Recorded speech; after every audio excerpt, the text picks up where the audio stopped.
Welcome student. This is your history class 6 chapter 4 part 1 and your chapter name is In the Earliest Cities. The story of Harappa. Very often old buildings have a story to tell.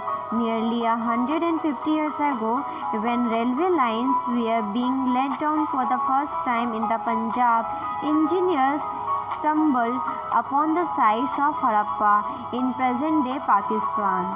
To them, it seemed like a mound that was a rich source of ready-made, high-quality bricks. So they carried off thousands of bricks from the walls of the old building of the city to build railway lines. Many buildings were completely destroyed. Then, about 80 years ago, archaeologists found the site and realized that this was one of the oldest cities in the subcontinent. As this was the first city to be discovered, all other sites from where similar buildings were found were described as Harappan. This city developed about 47,000 years ago. Harappa की कहानी. अक्सर पुरानी इमारत अपनी कहानी बताती है. लगभग 150 साल पहले जब पंजाब में पहली बार रेलवे लाइन बिछाई जा रही थी तो इस काम में जुटे इंजीनियरों को अचानक हड़प्पा पुरास्थल मिला जो आधुनिक पाकिस्तान में है. उन्होंने सोचा कि यह एक ऐसा खंडर है जहां से अच्छी ईंटें मिलेंगी. यह सोच के वे हड़प्पा के खंडरों से हजारों ईंटें उखाड़ ले गए जिससे उन्होंने रेलवे लाइन बिछाई. इससे कई इमारतें पूरी तरह नष्ट हो गई. उसके बाद लगभग 80 साल पहले पुरातत्वविदों ने इस स्थल को ढूंढा और तब पता चला कि यह खंडर उपमहाद्वीप के सबसे पुराने शहरों में से एक है.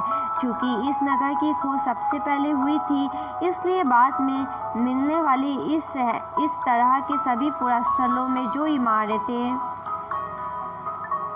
और चीज़ें मिली उन्हें हड़प्पा सभ्यता की इमारतें कहा गया. इन शहरों का निर्माण लगभग 4700 साल पहले हुआ था. What was special about these cities? Many of these cities were divided into two or more parts. Usually, the part to the west was smaller but higher. Archaeologists describe this as a citadel. Generally, the part to the east was larger but lower. This is called the lower town. Very often, walls of baked brick were built around each part. The bricks were so well baked that they have lasted for thousands of years. The bricks were laid in an interlocking pattern and then made the walls strong. इन नगरों की विशेषता क्या थी? इन नगरों में से कई को दो या उससे ज़्यादा हिस्से में विभाजित किया गया था. प्राय पश्चिमी भाग छोटा था लेकिन ऊंचाई पर बना था और पूर्वी हिस्सा बड़ा था लेकिन वह निचले इलाके में था. ऊंचाई वाले भाग को पुरातत्वविदों ने नगर दुर्ग कहा है और निचले हिस्से को निचला नगर कहा है. दोनों हिस्सों की चार दीवारियाँ पक्की ईंटों की बनाई जाती थी. इसकी ईंटें इतनी अच्छी पकी थी कि हजारों साल बाद आज तक उनकी दीवारें खड़ी रही. दीवार बनाने के लिए ईंटों की चिकनाई इस तरह करते थे जिससे कि दीवारें खूब मजबूत रहें. In some cities, special buildings were constructed on the citadel. For example, in Mohenjo-daro, a very special tank which archaeologists call the Great Bath was built in this area. This was lined with bricks, coated with plaster and made watertight with a layer of natural tar. There were steps leading down to it from two sides. While there were rooms on all sides, water was probably brought in from a wall and ran out after use. Perhaps important people took a dip in this tank on special occasion. कुछ नगरों के नगर दुर्ग में कुछ खास इमारतें बनाई गई थी. मिसाल के तौर पर मोहनजोदारो में खास तालाब बनाया गया था जिसे पुरातत्वविदों ने महान स्नान घर कहा है. इस तालाब को बनाने में ईंट और प्लास्टर का इस्तेमाल किया गया था। इसमें पानी का रिसाव रोकने के लिए प्लास्टर के ऊपर चारकोल की परत चढ़ाई गई थी।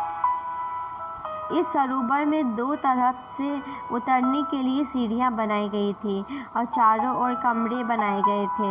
इसमें भरने के लिए पानी कुएं से निकाला जाता था। उपयोग के बाद इसे खाली कर दिया जाता था। शायद यह विशिष्ट नागरिक विशेष अवसरों पर स्नान किया करते थे। Other cities such as Kalibagan and Lothal had fire altars where sacrifices may have been performed, and some cities like Mohenjo-daro, Harappa and Lothal had elaborate storehouses. Kalibangan और लोथाल जैसे अन्य नगरों में अग्निकुंड मिले हैं जहां संभवतः यज्ञ किए जाते होंगे। हड़प्पा, मोहनजोदारो और लोथाल जैसे कुछ नगरों में बड़े बड़े भंडार गृह मिले हैं। This is the end of this video. We will continue this chapter in next video.